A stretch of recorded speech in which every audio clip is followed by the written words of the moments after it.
Good morning, afternoon, evening or night, whenever you're watching this, welcome. This beautiful body of fresh water sits on the Dartmoor Moor, Morayshire, Scotland, and on that island, roughly a third of a way across, roughly in the middle on the other axis, sits the 13th century ruins of Lochindorb Castle. That castle was once the stronghold of Alexander Stewart, youngest legitimate son of King Robert II, the first of the Stewart line of kings of Scotland, and through his ambitions and his actions, Alexander became one of Scotland's most famous and reviled villains, known to popular history as the Wolf of Badenoch. That makes it sound like I'm going to do a sensationalist history program, when in reality I'm planning on larking about and seeing what of interest I can find. I am, after all, filming this on holiday. It's the day after Midsummer. I will talk about some of the long history of this place too. Oh, and there's a storm coming. The little fish are crowding into the shallows. They feel it coming, and so do I.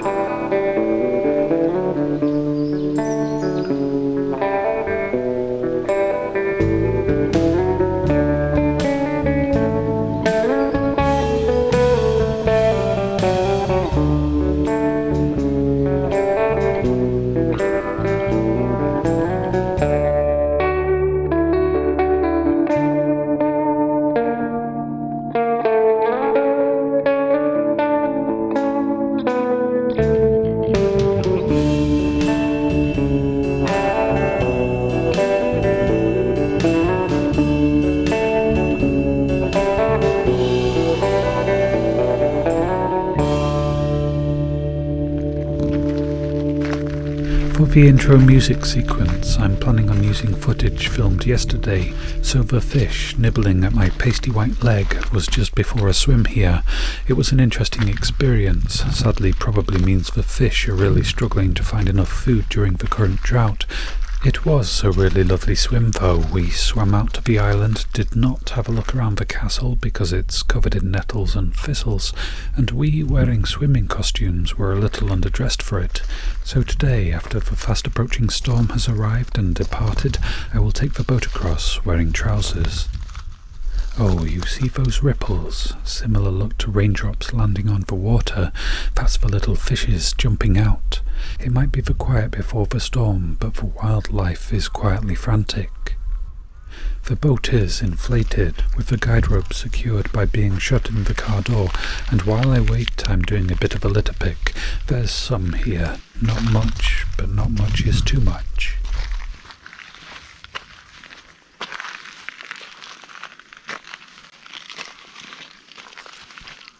Ooh, a tiny froglet. Or is it a toadlet? Very dark colouring, much darker than the ones that spawn and grow in the pond back home. I bet on the footage it's very hard to see, so still and small as it is. If I move this rock, will it move? There it goes. Very dark brown rather than black. Might be a local adaptation, the dark colouring. And I saw another one. And another. Pretty sure this camera isn't going to show it well. I'm trying to point the lens directly at it, but it's so small, barely 1.5 centimeters long. Oh well, just got to tread carefully, don't want to squish any of them.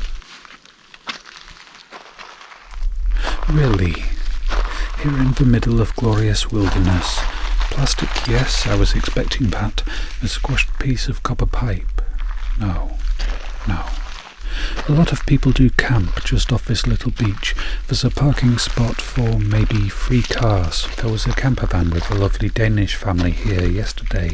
But campers don't usually bring plumbing supplies, do they?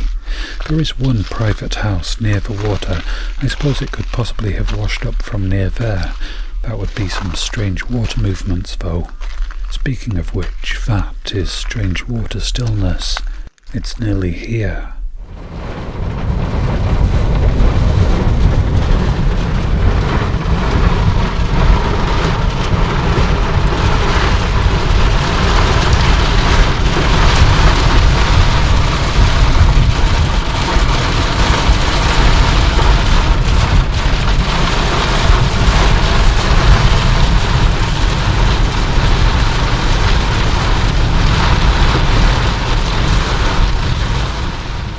half an hour since the last visible lightning flash. The storm has moved off north. The waves are getting smaller, the wind is slowly dying. Looks like there might be a bit of a calm after the storm, as well as the one just before it. Still, it's going to be a while before I can get smooth footage paddling one-handed against the current. Should have brought my chest mount, but it's back in West Yorkshire. Oh well, I guess I'll use two hands and turn the camera back on when I'm a bit closer. This is not the main castle entrance, it's the entrance to the extension. This entire wall is part of what is thought to be an early 14th century extension to the original squarish late 13th century castle, which was probably built for John Comyn II on an island which was quite probably, at least partially, built long ago by the Celts as a crannog. None of these rocks are from the immediate bedrock here. The original island was comprised mainly of clay, and these stones, thousands of tons of them, were likely harvested or mined elsewhere, brought to the water's edge and across a quarter-kilometre of water to grow an island and build a homestead upon it, which seems pretty impressive to me. And then, centuries later, and perhaps less impressively since technology had moved on a bit, thousands more tons of stone were brought for the construction of a castle. Shotgun shell. Ooh, a swift turn from a bit sad to quite excited, really. It's just a pottery sherd, and it's not really possible to say that finding it right here ties it definitively to the castle, but it is quite a likely probability. Think I could do with an expert's eye on this one. Finding one piece of seemingly very old pottery was more than I was expecting, but now I'm going to look and see if there's any more to find. Something metallic down there. Ah, it's a drinks can. The castle was lived in for only around about 160 years, has been a ruin since 1456 when the Thane of Cawdor, not the Shakespeare one, was commissioned by the King of Scotland to tear it down. Still, for 160 years, it was important to the fates of many for many miles around. Still standing after 566 years of abandonment, they don't make them like this anymore. Now I wonder where on earth did they get all this stone? I think the original island growing stones may have come from that hill over there. It's the closest shore. There's a big exposed outcropping which has a large pink quartz vein that matches some of what's in the stones beneath my feet.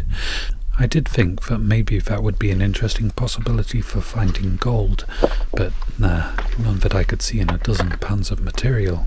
Anyway, the stone in that outcropping does not match the stone in the castle.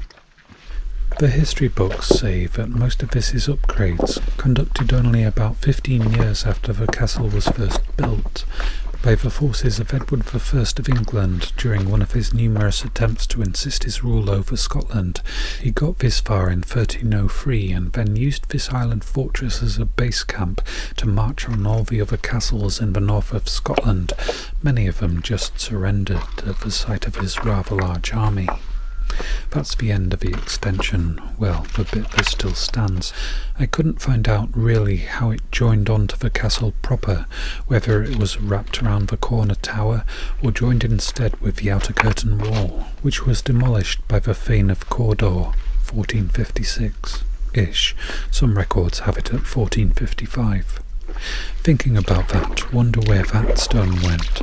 The records only really tell of a large cast iron lattice door being removed, which can still be seen at the entrance of Cawdor Castle.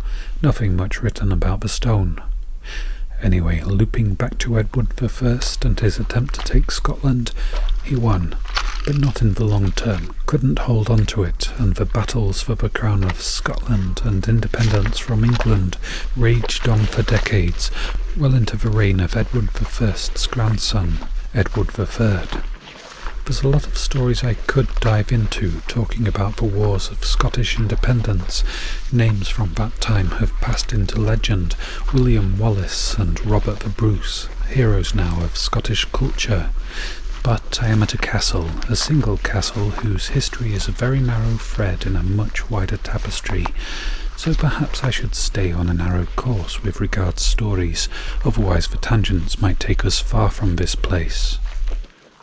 The placement of our tarot slit suggests the corner tower was once at least a bit taller. I think the walls now stand around about 6 meters tall and 1.8 meters thick. Could not find out how tall they were when this castle was in use.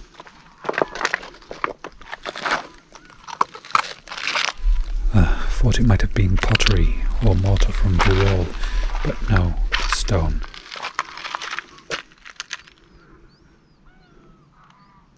Now, down the other end of this wall there is, I think, a not quite fledged young bird.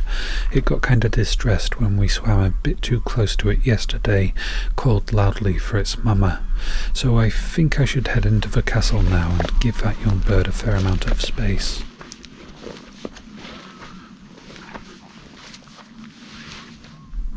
At least a couple of weeks old. Mature blades of grass poking through the ashes, so maybe a few months, near the start of this summer.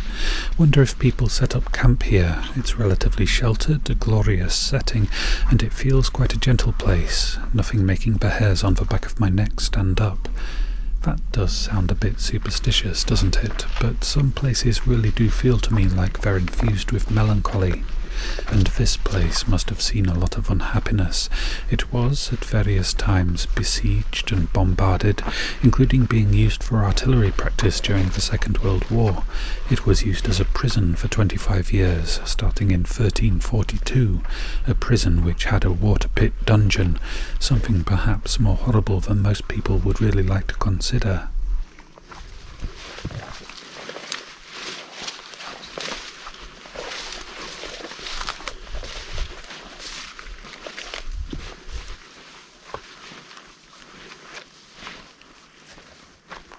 The view to the south, and it was in the water down there that trebuchet stones were found, fired from the peninsula currently covered by the pine tree plantation over there.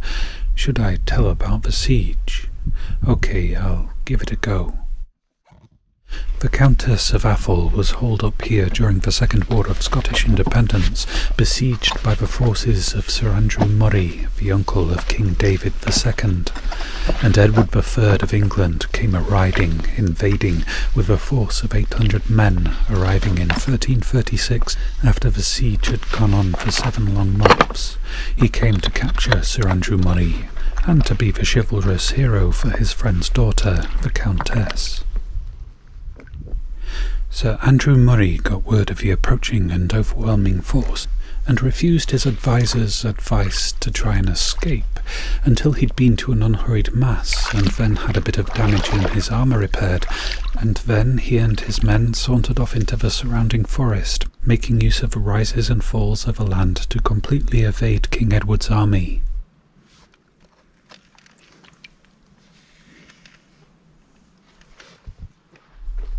Back to the castle, that wall is displaying unusual features.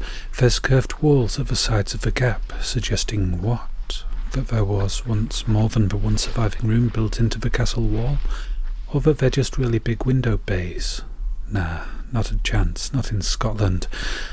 I'm in the footprint of the only known stone-built building in the castle, not counting the towers. 3 stone-walled rooms on the ground floor, looks like at least one of them was the kitchen. Main hall and Lord's chamber were probably on the first floor, but maybe those were converted to cells, and more cells were built into the wall when this castle was a state prison. That's just a guess. Same thing on that wall over there. Does anyone recognise what they were? That line in the stonework suggests that that section of wall and that very dark little poky room were built at a different time than the tower. The original wall was supposedly built at the same time as the towers, so maybe a rebuild and a retrofit. Towers were often used for dungeons, being considered the strongest parts of a castle. This castle had 4 towers, and if each tower had 3 floors, that's only a potential 12 cells, not really enough for a state prison. Evidence of 2 floors, it's only guesswork that there might have been a third.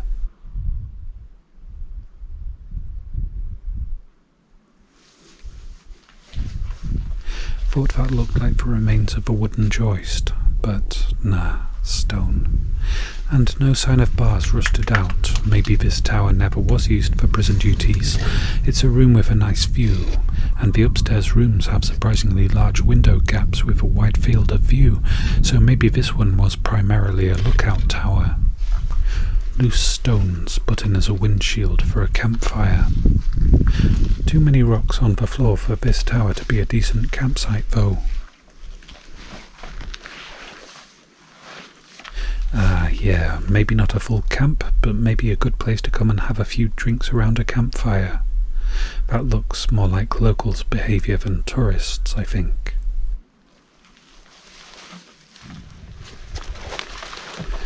Kitchen storage or fireplace. No sign of a chimney. They've been around since the 11th century in this country, so I'm guessing food storage and guessing that this might have been a kitchen. The extension has a lush blanket of plant life, much greener than the main castle yard, suggests it's more fertile ground, so maybe that's where some of the food that fed the inhabitants was grown. Food would, I guess, have been game meat from the surrounding forest, long gone now, fish from the Loch, probably dairy from cows or goats kept inside the castle, maybe pigs, their good value as garbage disposal, some seasonally foraged fruits, grains, beer and whiskey delivered by cart and then boat, and I do not know if they grew any vegetables within the walls. I couldn't access much of the archaeology studies, no bone analysis data of the minimal number of human remains that have been dug up in the castle grounds, and I couldn't find any mention of midden pits being excavated either, so it's a lot of guesswork about their diet, and not much that I'm saying is said with any actual firm knowledge. I don't even really know how many people lived in this castle. Oh, variable numbers certainly, sometimes very few, but at one time it was host to King Edward I's entire invasion army, so got to assume that there were many more buildings made of wood, lean-tos most likely built up against the walls, and a lot of food needed to feed them all. The young bird, think it may be a kittiwake, watching me warily. Don't really need to visit that corner. This gap was supposedly the main gate into the castle. That suggests that what I'm standing on might be maybe half to 1 metre of overburden built up from what was the ground level when this castle was occupied, or the main gate wasn't very tall or grand. I'd say that's quite likely, no matter how much soil has formed in the last half-millennium. None of this castle seems to have been designed for grandeur, or even really for comfort. It is the most purely functional castle I've explored, very simple, easy to defend, and enough space to garrison a small army. And that is probably why it was chosen by the Wolf of Badenoch out of all of his castles to launch his most terrible attacks from. Oh, he probably wasn't ever in his lifetime called the Wolf of Badenoch. That was a label likely applied later. In fact, by the standards of the time, he wasn't even the worst of overly ambitious, violent and arrogant high-born terrors. He was in many ways a lot like his father, King Robert II. He did do some awful things, fathered and largely ignored about 40 illegitimate children, married for titles and land, ran his lands like a protection racket, allowed lawlessness to run rampant in them, imprisoned and murdered several people who merely annoyed him, allegedly led his little band of armed Caterans on raids on his own wife's properties, bullied and harassed churchmen and their tenants on what he thought to be his land, tried to divorce his wife when she failed to provide a legitimate heir. That was turned down by the bishop, who tried to make him reconcile with her. He agreed, but soon instead chucked his wife out and shacked up with his mistress, and the bishop excommunicated him as a result.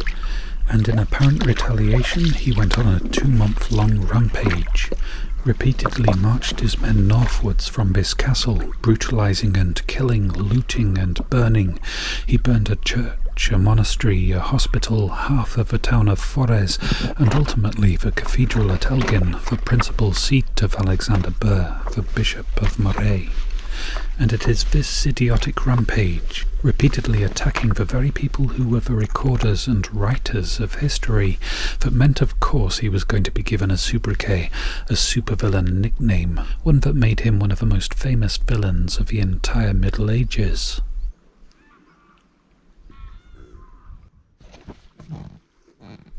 A very localized patch of flying insects, and that's interesting. I've just noticed that this is exactly the sort of weather conditions that would bring forth the midges. In fact, they got us good at the end of our swim yesterday, across the water by the car, which would have been at about this time of day. Nothing so far. Maybe this island, 250 metres from the shore, is one of few places in the Highlands of Scotland that does not have midges.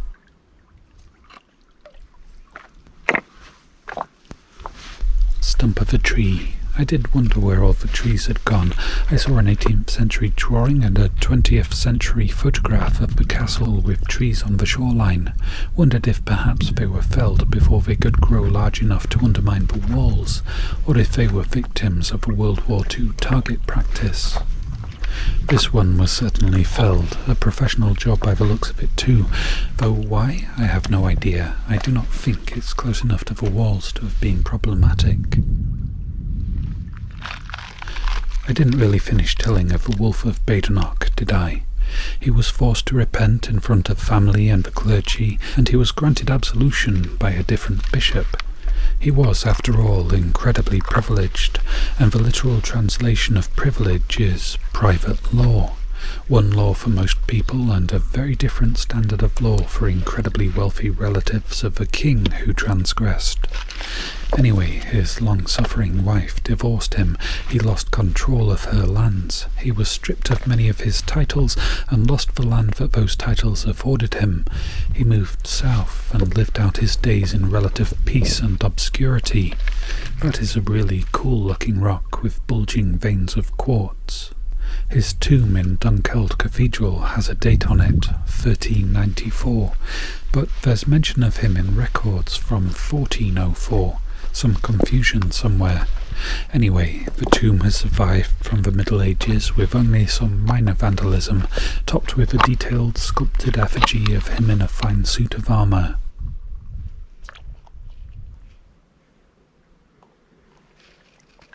Right next to the boat, in a spot that I'm pretty sure that I've looked over earlier today and yesterday, and I've only just seen it, perhaps because it's a material that I'd usually overlook, but in the context of here it might be something quite interesting.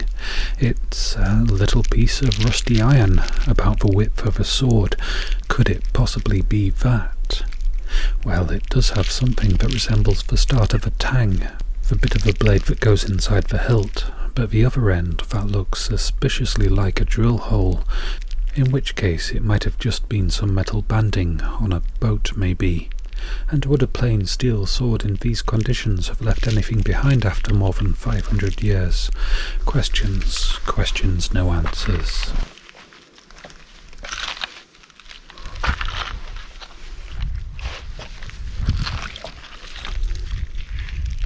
Another find. It's a small piece of a rim of a bowl or vessel, not enough of it to really make a guess at the diameter or shape of whatever it was. At least not with my limited knowledge. I can't even say for sure what type of clay it is. It's got quite a lot of black spots that I think are inclusions. Best check. Could be algae. No, inclusions. So it's quite unlike the standard terracotta that I find a lot of in the rivers at home. Much older. I didn't really look all that closely when I arrived and passed through a gap which I thought was not going to have any real details left, so collapsed as it looked. But that looks rather like there was a portcullis here. Too big and wide a moat to have a drawbridge, and yes, portcullis I think. And above. Yes, might have had a thin skin of the wall above to allow a cavity in the wall for the raising gears. Thistles and nettles and thorns and other, and I've got to wade through it again to go in search of my girlfriend and tell her I'm about ready to leave.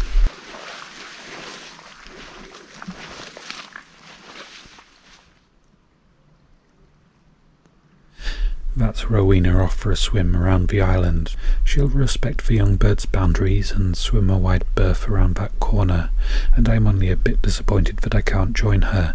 I do have to be responsible and take the boat and fines and camera and her non-swimming clothes back. But don't think I'll head straight to the car. Might paddle around the loch a bit and see if I can see any of the rare birds that live here. There's maybe 2 hours left of daylight to enjoy.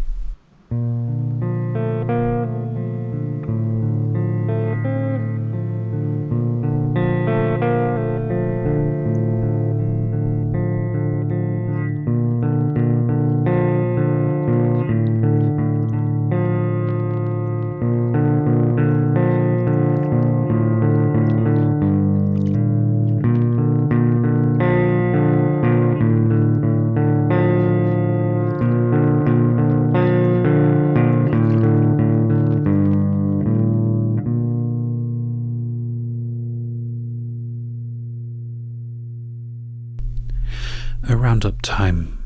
Did I talk too much in this video? I feel like maybe I did. Perhaps I was trying to compensate for the sparseness of the scenery, trying to fill in the vast open spaces with words. I think perhaps it needed a bit of sparseness. If I'd planned the video, decided on just one story to tell, and how to tell it beforehand, might not have gone off on so many little tangents, might have ended up with a shorter but much more focused video, better storytelling, less rambling and supposition and guesses. I was technically on holiday and thought I'd just wing it. That might have been a mistake. Got at least one thing quite wrong too. I said that Alexander Stewart was the youngest legitimate son of King Robert II. There were other legitimate children too that came afterwards, born to King Robert's second wife, Euphemia de Ross, 2 more legitimate sons and 2 more daughters. I did not fully grasp when I was there that the A.S.M.R which surrounds that loch and the nearby small patches of commercial pine woodland, with a vast, bare and somewhat desolate landscape, was once a large and bountiful forest. Some time after the last reference to it that I could find, 1336, the story of the siege and Sir Andrew Murray's men easily evading King Edward's army in the forest almost entirely disappeared. Some of it went to construction, and some of it, the tree stumps tell, was burned. And that might be one of the reasons why nobody has really set out to restore and live in Lochindorb Castle during the last 566 years. One somewhat dubious story that I found of the forest's demise is that a queen of Speyside received a letter from her absent husband, away fighting in a war or something, and he inquired after his beloved hunting dogs, but did not inquire about her. So she killed his beloved dogs and burned his hunting forest to the ground, watching the flames from her tower room. I found that story once, then couldn't seem to find it again, and I could find no other reference to a queen of Speyside. And so I contacted somebody who does walking tours in the area to see if he knew the story and could flesh out the details, and he agrees there never was a Queen of Speyside. He told me that most of the forest was probably felled for commercial gain by the chiefs of the Grant clan, since they acquired the land in the 16th century, and I bow to his expertise, and I will include in the description of this video a link to his YouTube channel if you'd like to see more of that area and hear more of its history and mythology. Now, it wasn't exactly a mudlarking outing, so should it really require my usual style of mudlarking roundup, which is a bit of a talk, just done, and then a show and tell of the finds? Probably not. I have no confirmation or further information to offer on what these few finds are. I mean, I knew from the start that they're pottery and iron and that they're old. I just still don't know how old. I have photographed them and filled out the requisite treasure trove forms, and I will happily send these finds back to Scotland if they prove to be of interest to the treasure trove staff. I do not view them as mine, but it's a slow process, so I've still got them. Also on that holiday I went to a beach that has lots and lots of pebbles. It was very windy that day. I didn't get any usable footage, but I did get some rounded quartz crystals, and some of them are a third of the way through the rock tumbling process, polishing them up for use in a craft project. I found that big chunk of copper pipe there too. Well, inside the mouth of the river that flows down to that beach. I went to another beach, which turned out to be pretty good for sea glass, but there were a lot of people there and I didn't fancy even trying to film a video amongst them all. Also found a little glass button, a few bits of well-worn pottery, a fossil and a ghost from the past. I still have, sitting in a drawer somewhere, one of this very model of cell phone. I hope that you've enjoyed this slightly messy video. Any appreciation or complaint that you wish to express is greatly appreciated. A big thank you to everyone who has, through various avenues, shown appreciation, whether that be by just quietly watching my videos, pressing the like button, the subscribe button, writing a comment, replying to somebody else's comment, sharing a link to my videos on another platform, or copying the link and then not posting it elsewhere. It all helps. A big thank you to all the kind people who have donated, supporting my activities, my travels, my craft hopes and dreams with monetary gifts through Ko-fi, super chats during premieres, super thanks on video pages, and through purchases of tools and materials from my Amazon wishlist. I am very grateful. Finally, thank you all very much for watching, and for now, goodbye.